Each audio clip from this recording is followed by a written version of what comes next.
You're watching PowerNation. Today on Carcass, we put on the last few pieces of our dual-purpose Jeep JK. We'll install a new bumper and winch, as well as add some new recovery gear for the trails. We address some ways to fix poorly installed fender flares, plus fix a clearance issue with our drive shaft.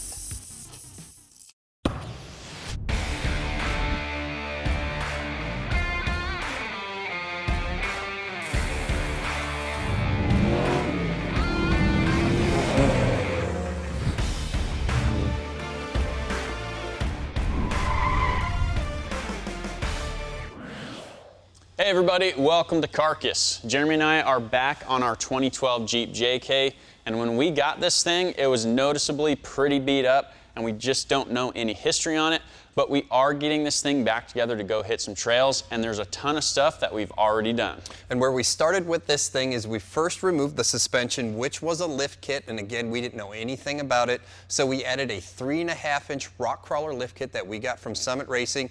We upgraded the front and rear diff covers, plus we did a diff service. Jimmy also did a brake upgrade using powerstop pads and rotors, and we kind of wrapped the whole bottom side up with a set of extended brake lines. So that brings us to where we are today and the condition that the Jeep is in. Today's plan is to tackle everything on the exterior, and that includes some recovery items. And so we're gonna start up front here to get a winch and a bumper on this thing. Now when it came time for Jeremy and I to choose what bumper we wanted on our Jeep, as you can imagine, the aftermarket for Jeeps is absolutely massive, and there are a ton of options out there. But we ended up going with this Rugged Ridge HD Stubby bumper that we got from Summit Racing. It's really nice, powder-coated black, all steel construction, and it features an integrated winch plate and a place to mount our fair lead. Has integrated tow hooks that will accept D-rings, and it can even mount the OE fog lights. We didn't want anything that was too outrageous looking, just needed to keep it nice and simple. And probably the best part is this bumper bolts directly to the chassis.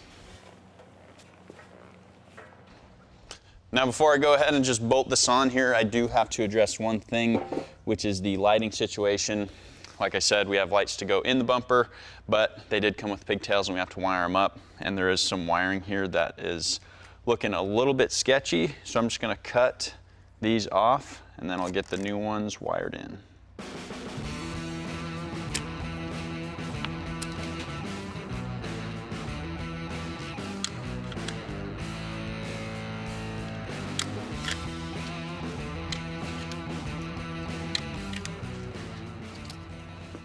I've got the wires all stripped here on the chassis and also the pigtail stripped on these lights. I'm going to be using the Bear crimps with the accompanying piece of heat shrink. I like these a little bit better than the ones that you get that have insulation on them. I feel like you can crimp these down a little bit harder, and obviously you need a torch to heat these up and shrink them. Of course, I've used the insulated ones in a pinch when I've needed it. Sometimes that's just the route you have to go, but these are a little bit better for a more permanent solution.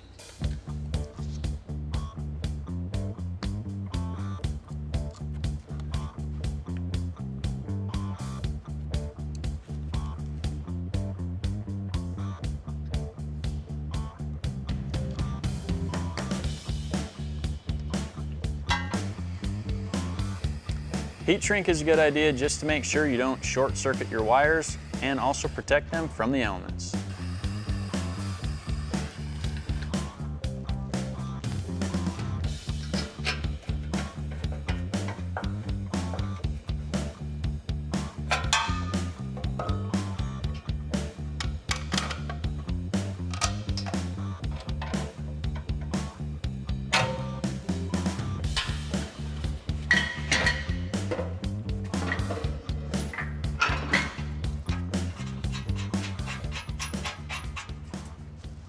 Jimmy's cruising right along on the bumper install on the JK, and per the instructions, it's time to install the winch.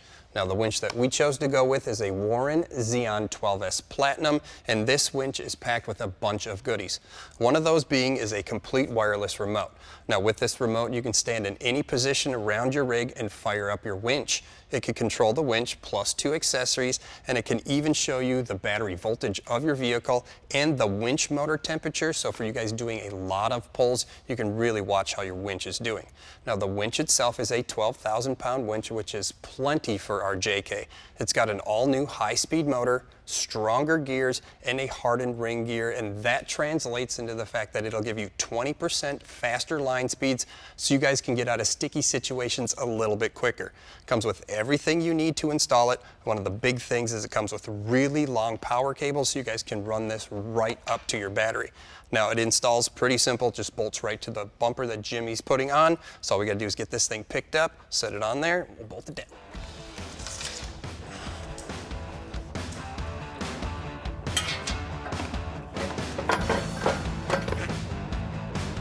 All right, the winch fits in the bumper pretty nicely. We're gonna go ahead and bolt this thing down. We do have a couple more things we have to do underneath the hood before we can wire this up. But once we get that tackled, then we'll come back, get the fair lead on here, put the synthetic cable in. But for now, we're just gonna keep moving forward. Coming up, we replace some old faded out headlights, plus clean up an electrical nightmare under the hood. All right, so we got the front bumper installed and the winch is sitting in place, and now it's time to move back and up just a little bit. We're gonna tackle these worn out headlights. Looks like somebody's already tried to buff these. There's some pretty bad sand scratches in it, so we're not even going to attempt to do that again. We're just gonna go ahead and replace them. We picked up an OE set from Summit Racing, and they install right into the factory locations. So I have to get kind of this grill shroud out of the way here, and we'll get those installed. We'll use a screwdriver to remove the body clips and then pull the grill out of the way.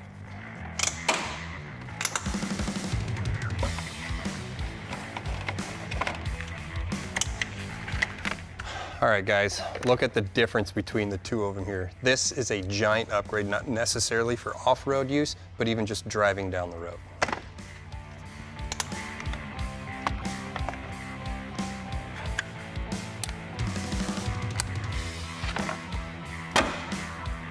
Cool, there's one.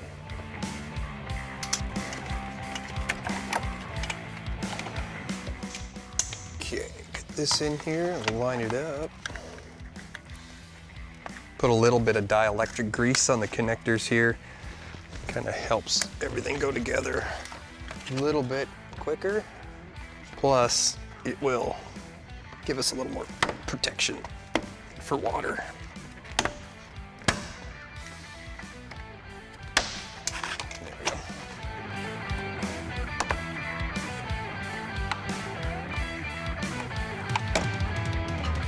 All right, with the front of the Jeep pretty much buttoned up, our checklist is getting smaller and smaller. Now we're gonna jump under the hood here. We have this mess of wires that we assume must have went to some off-road lights at one point.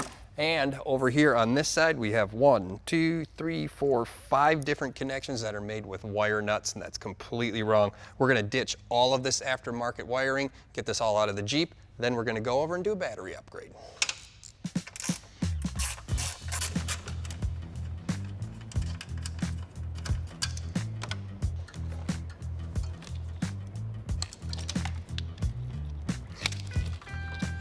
All right, so don't be alarmed. I know this does look like a factory wire harness. It's not. This must run in through the firewall and go into like the gauge pod. So we're gonna go ahead and ditch all of this on this side, then we'll go to the other side, get all the rest out of the way.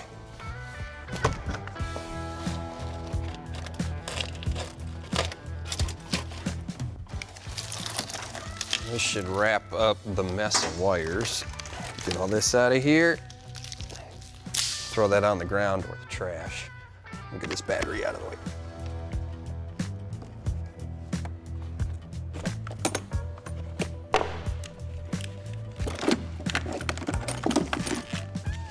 So the battery that we're going to be installing in the Jeep is an Optima YellowTop battery. This is a AGM battery, or absorbent glass mat battery, and it's a true dual purpose battery, which means it has great cranking power with cycling capabilities. It's perfect for accessory loaded vehicles like our Jeep with our winch.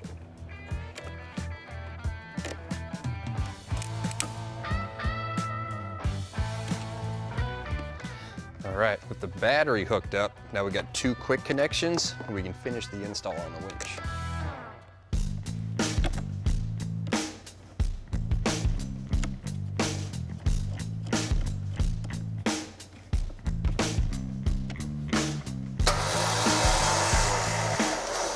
And with that, we'll call the winch installed. Along with our winch, we have Warren's medium duty Epic recovery kit. This thing's gonna do great for us out on the trails in case we get into a tight spot. Comes with straps, tree protector, gloves, and some shackles. It's everything you need in case you get yourself stuck out on the trail. All right, guys, let's talk about when you're getting ready to take your rig out for a fun weekend. What's one thing that you always seem to take with you? It's a set of tools. If you're like us, you usually have a plastic toolbox like this with a mess of tools on the inside. You have no idea what you have or what you don't have. Well, BOXO USA has a solution for this messy toolbox. This is their off-road roll, and this comes with the basic tools you're gonna need to do your repairs when you're in the middle of the trails and at least get you back to the parking lot so you can assess the damage a little bit and then do your major repairs from there. Now this roll contains their metric tools. You've got wrenches ranging from 8mm all the way up to 21. You got your 1/2 inch and your 3/8 ratchets. You've got a couple screwdrivers, breaker bar, and some extensions, and you've got your sockets. Now also included in this kit, you've got your wire cutters, your set of pliers, you got 2 different styles of hammers and a breaker bar, you even have your tire repair kit, and some gloves to keep your hands clean. Now also included in this kit is your SAE roll. So you have your wrenches ranging from 1/4 inch all the way up to 1 inch, and on this end you have your standard size sockets. Now a giant advantage to having your tools spread out like this versus in a plastic toolbox like this one is when you're done with your repair, all you have to do is kind of scan over everything and make sure you have all your tools with you. Then you just roll them up, you set them in the carrying case, and this goes right in the back of your trail rig. Now this stuff is definitely going to come with us when we head out with our Jeep. And as far as this plastic toolbox, well, this is going to go on the shelf and collect some dust. We want to add some new fender flares, but first we have to fix some issues before we install them. Now the time has come to start installing some fender flares on our JK. And now from our best guesses, there's already been a set of aftermarket flares on this Jeep, but we're running into a little bit of an issue. Let me show you what we're dealing with. Now the way that you install aftermarket fender flares are with a set of nutserts. Now the way that you install a nutsert is when you insert this into the hole that you have drilled into the body, you're supposed to use a special tool that kind of collapses this down and creates a shoulder. Well, the issue we have going on is whoever put these in here did not collapse them down all the way, and you can pull them clean out of the body. The second thing that's an issue is the hardware that came with the fender flares that we have currently. The nuts inserts they sent are entirely too small. They fall right inside of the holes that are already drilled in here. So the solution to this is we're going to have to come in here and pull all of these nutserts out, and we're just going to replace them with some bigger ones. These are an M8 style nut insert. We're going to be using a 5/16 style nut insert that fits in the hole already. So once we get these inserted here, we're going to come back and kind of clean all of this up because there's some rust around these holes, and then we'll come in and clean the rest of the whole flange up. We'll install our fender flare, and we should be able to move right along.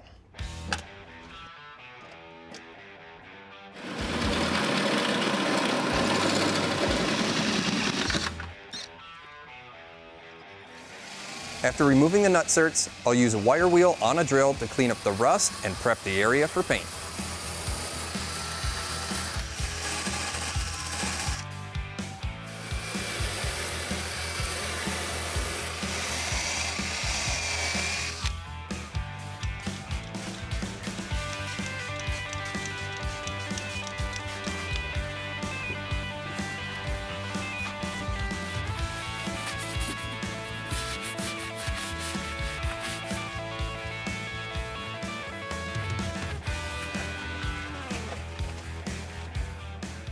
All right, so with everything cleaned up now, we're gonna go ahead and start touching up the areas where the rust was. But what if you don't have like a paintbrush? You can also use a Q-tip. But what if you don't have either one of those? So here's a little tech tip. If you got some newspaper laying around or just some of this masking paper, if you tear it where the edge is really rough, you kind of have the fibers of the paper showing, and you can fold this paper over and make yourself kind of a makeshift paintbrush here. And the more you fold it, really the stronger it gets with all the layers. And those fibers will end up kind of soaking up the paint. So then you grab your handy dandy paint here and your cover, which turns into your mixing cup, and spray a little bit in there. pick up your makeshift paintbrush, dab it in there so it starts soaking it up. And you can go ahead and just start laying it on there. This works really good if you have like pinpoint spots. So if you need to have a spot where it's super, super small, you can keep folding them and then they can get really small like that. But for us, since we're covering such a big area, this is working just fine.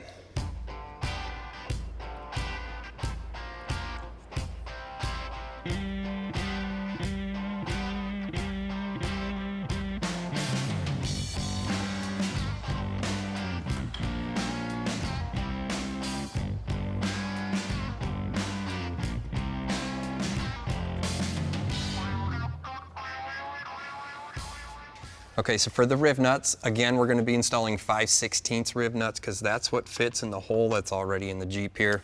We're going to be using the big riv nut tool because it takes quite a bit of force to do this. So we'll set that down tight, get these close. I got to put a bunch of pressure on it. Then we also need to adjust the thread setting part here a little more. We'll pull it down even more until it really doesn't give us any movement. And then we know we're set tight. That right there, that's good. Should be able to get these off of here, and we'll install the rest of them.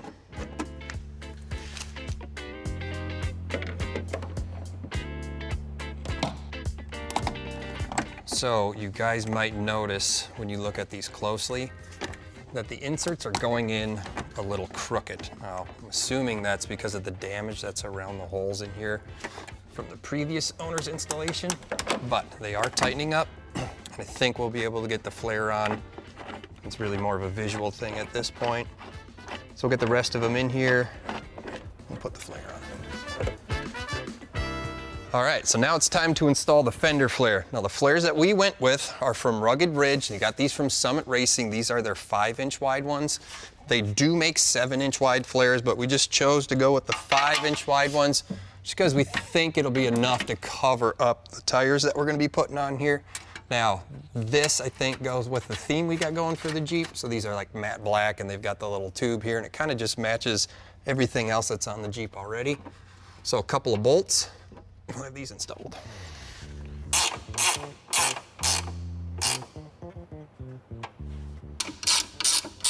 All right, that fits pretty good. It did come with this rubber seal here, so that kind of prevents water from running down past the fender flare, and it gives it a nice finished look on the edge here. So we're gonna call this 1 down, 3 to go. With the new suspension installed, you may run into some drive shaft issues, so we'll show you a new way to solve this on your trail rig. We are in the home stretch of our Jeep JK build, and before we put on the wheels and tires, we have one thing that we need to address. Now, when we installed the front suspension lift kit here, it allowed the axle to drop out further than stock, and now we cannot hook up our front drive shaft. The reason why we can't do that is because it's resting up against the crossover exhaust pipe here, but we do have a solution. We went to Summit Racing and picked up these exhaust spacers. What these are gonna allow us to do is drop the exhaust down and move it backwards, and that should give us the clearance on our drive shaft so we can hook this thing up. Now, with this being an exhaust system and the fact that it's had a bunch of heat cycles in it, we're not even gonna try to unbolt this without using a little bit of heat.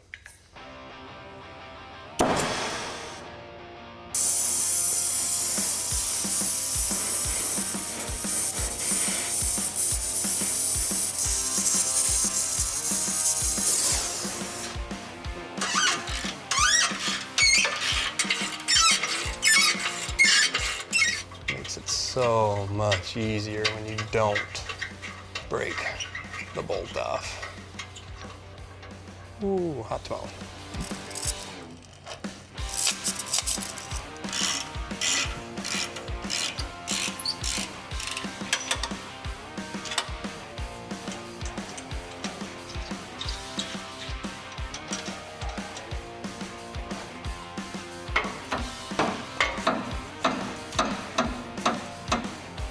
Okay, so now that we have the exhaust slid back, we can install the spacers. There's 2 different length spacers. The short one goes on the driver's side, long one goes on the passenger side.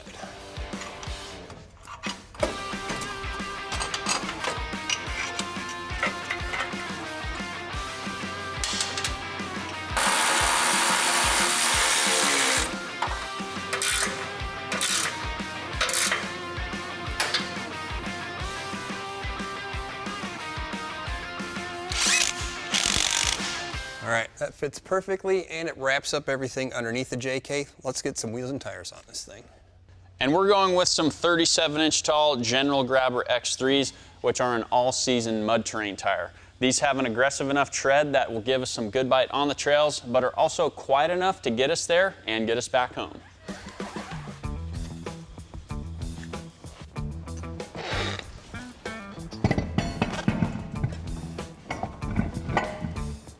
These X3s provide extreme off-road traction in mud, dirt, and rock-covered terrain with impressive wet and winter performance.